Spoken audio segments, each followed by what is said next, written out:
Over talent. നിന്റെ പേര് പെണ്ണ്, നിന്റെ പ്രശ്നം കഴപ്പ്.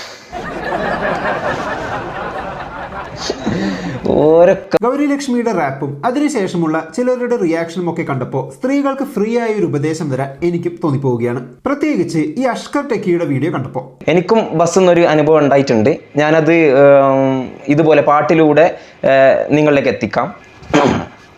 എൻ്റെ പേര് ആണ്, എൻ്റെ വയസ്സ് 13. സൂചി കുത്താനിടമില്ലാത്ത ബസ്സിനുള്ളിൽ അന്ന് എന്നോട് ഫുട്ബോൾ കളിക്കാൻ സ്ഥലമുണ്ട്, അങ്ങോട്ട് കയറി നിൽക്കുമെന്ന് പറഞ്ഞ കണ്ടക്ടറുടെ വയസ്സ് 40.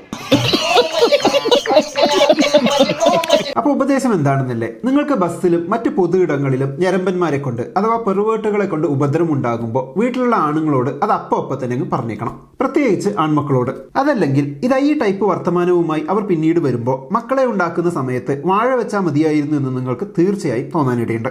സംഭവം അറിയാത്തവർക്കായി ചുരുക്കി പറയാം. ഗൗരിലക്ഷ്മി എന്ന വ്യക്തി എന്റെ പേര് പെണ്ണ് എന്ന് തുടങ്ങുന്ന ഒരു പാട്ടിറക്കി. ബസ്സിൽ വെച്ചും ബന്ധു വീട്ടിൽ വെച്ചും ഒരു സ്ത്രീക്ക് നേരിടേണ്ടി വന്ന സെക്ഷൽ അബ്യൂസുകളാണ് വരികളിൽ. ഒരു വർഷം മുമ്പെങ്ങാണ്ടാണെന്ന് തോന്നുന്നു പാട്ടിറങ്ങിയത്. പാട്ടിനെ കുറിച്ച് അതിന്റെ ആർട്ടിസ്റ്റിക് വാല്യൂവിനെ കുറിച്ചൊക്കെ വ്യത്യസ്ത അഭിപ്രായങ്ങൾ ഉണ്ടാകുന്നത് സ്വാഭാവികം. പക്ഷെ ചിലർക്ക് അതിലെ വരികളാണ് ഇഷ്ടപ്പെടാത്തത്. അത് എന്തുകൊണ്ടാണെന്ന് ചോദിച്ചാൽ ഇത് ഈ അഷ്കർ ടെക്കി പറഞ്ഞുതരും. അതിനായി ഒരു വീഡിയോ തന്നെ മൂപ്പരിറക്കിയിട്ടുണ്ട്. ഈ പാട്ടിനെ, അതായത് ഒരു പെണ്ണ് തനിക്ക് വളരെ ചെറിയ പ്രായത്തിൽ ഏതാണ്ട് 10 വയസ്സിലൊക്കെ ബസ്സിൽ വെച്ച് നേരിടേണ്ടി വന്ന അബ്യൂസിനെ പറ്റി പറയുന്ന വരികൾ കാണുമ്പോൾ അതിനെ കളിയാക്കി കേരളത്തിലെ സ്ത്രീ കുറ്റവാളികളുടെ പേരുകൾ എടുത്തു പറഞ്ഞ് ചില പേവേട്ടുകൾ അതിനെ പ്രതിരോധിക്കുകയാണ്. എൻ്റെ പേര് ജോളി, ചായയിൽ സൈനൈഡ് ഇട്ട് കൊടുക്കും, അതിൻ്റെ പേര് ക്വസ്റ്റ്യൻ തോം തോം തക്കനക്ക തകതകതും, എന്റെ പേര് ഗ്രീഷ്മ. അതുകൊണ്ട് ആസ്വദിച്ച് ചിരിച്ച് നല്ല തമാശ എന്ന് പറയുകയാണ് അഷ്കർ ടെക്കി. ജോളി, സരിത, ഗ്രീഷ്മ തുടങ്ങിയ സ്ത്രീ കുറ്റവാളികളൊക്കെ ഇങ്ങനെ ചെയ്തതുകൊണ്ട് ഇനി പെണ്ണുങ്ങൾ ബസ്സിൽ വെച്ച് അബ്യൂസ് നേരിട്ടാൽ മിണ്ടി പോകരുത് എന്നർത്ഥത്തിൽ. ഒരു തലച്ചോറിൽ ഓട്ട വീണവൻ എഴുതിയത് കണ്ടിട്ട് അതെന്തോ സംഭവമാണെന്ന രീതിയിൽ ചിരിച്ചു മറിയുകയാണ് അഷ്കർ ടെക്കി.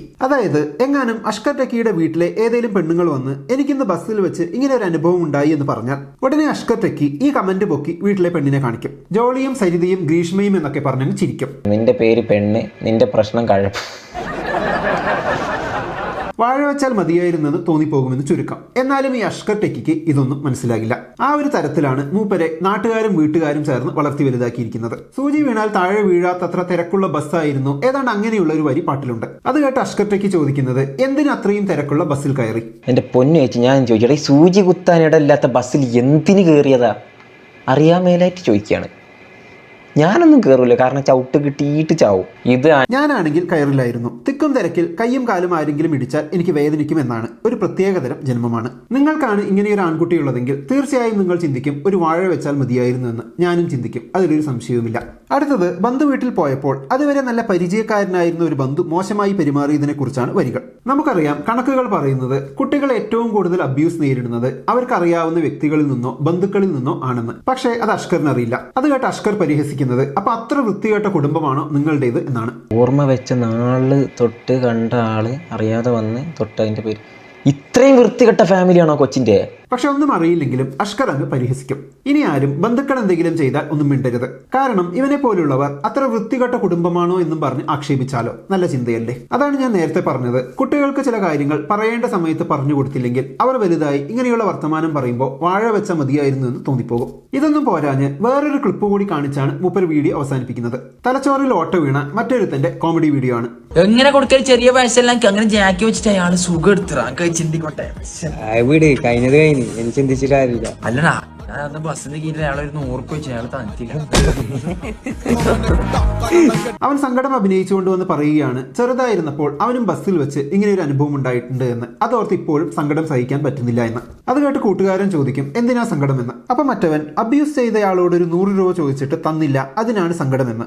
സെക്ഷൽ അബ്യൂസിനെ പറ്റിയാണ് കേട്ടോ വീഡിയോ. ഇങ്ങനെയുള്ള കുറെ എണ്ണത്തിനെ ഉണ്ടാക്കുന്ന സമയത്ത് വാഴ വെച്ചാൽ മതിയായിരുന്നു എന്ന് കാണുന്നത് നിങ്ങൾക്ക് തോന്നില്ലേ? എന്റെ സംശയം, ഒരു പെൺകുട്ടി സെക്ഷൽ അബ്യൂസിനെ പറ്റി ഒരു പാട്ടുണ്ടാക്കിയപ്പോൾ ഇവറ്റകൾക്കൊക്കെ എന്തിനാണ് ഇത്ര ട്രിഗർ ആകുന്നത് എന്നാണ്. ബസ്സിൽ ഇങ്ങനെ അബ്യൂസ് ചെയ്യാൻ നിൽക്കാത്ത, പരിചയത്തിൽപ്പെട്ട പെൺകുട്ടികളെ ആളില്ലാത്ത തക്കത്തിന് ഉപദ്രവിക്കാൻ നിൽക്കാത്ത ഒരു സാധാരണ ആണിന് ഈ വരികൾ കേട്ടാൽ ഒട്ടും ട്രിഗർ ആകാൻ പോണില്ല. ഈ പെർവേർട്ട് എന്റെ ആരോ ആണ്, എന്ത് വില കൊടുത്തും അവനെ സേഫ് ആക്കണം, അങ്ങനെ പറയുന്നവളെ ഇടിച്ചു താഴ്ത്തണം എന്നൊക്കെ തോന്നുന്ന ആണുങ്ങൾക്ക് എന്തോ കാര്യമായ കുഴപ്പമുണ്ട് പെണ്ണുങ്ങൾക്കും. ഈ അഷ്കർ ടെക്കി മുമ്പ് ബ്രേക്കപ്പ് ചെയ്ത പെൺകുട്ടിയുടെ കല്യാണത്തിനോ മറ്റോ തേപ്പ് പെട്ടി കൊണ്ടുപോകുന്ന ഒരു വീഡിയോ ചെയ്ത ആളാണെന്ന് തോന്നുന്നു. എന്റെ ചോദ്യം, ഇവനെയൊക്കെ ബ്രേക്കപ്പ് ചെയ്തില്ലെങ്കിലല്ലേ അത്ഭുതം? അപ്പൊ എന്താണ് സ്ത്രീകൾ അവരുടെ ട്രോമാറ്റിക് എക്സ്പീരിയൻസിനെ കുറിച്ച് പറയുമ്പോൾ അതിനെ കോമഡിയാക്കി മാറ്റുന്ന ഇത്തരം ജന്മങ്ങളെ കുറിച്ചുള്ള നിങ്ങളുടെ അഭിപ്രായം കമന്റ് ബോക്സിൽ എഴുതുമല്ലോ. നമുക്ക് അടുത്ത വീഡിയോയിൽ വീണ്ടും കാണാം. ബൈ.